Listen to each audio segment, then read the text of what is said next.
Hello everyone, good morning. Welcome back to my channel. প্রায় অনেক দিন পর আবার চলে এসেছি তোমাদের সঙ্গে ছোট্ট একটা মিনি ব্লগ নিয়ে।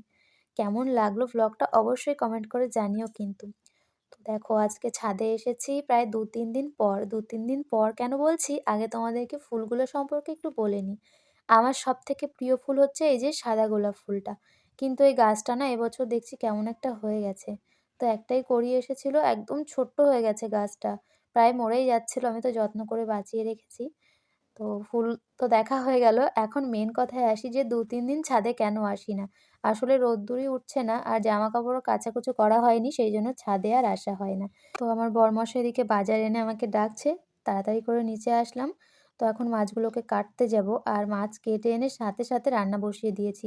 মাছ কাটতে গেছিলাম, এদিকে ইন্ডাকশনে বসিয়ে দিয়ে গেছিলাম কচুরমুখিটা সেদ্ধ করার জন্য। কচুরমুখি সেদ্ধ হয়ে গেছে আর তেলাপিয়া মাছ কিন্তু কচুরমুখি দিয়েই বেশি মানায়।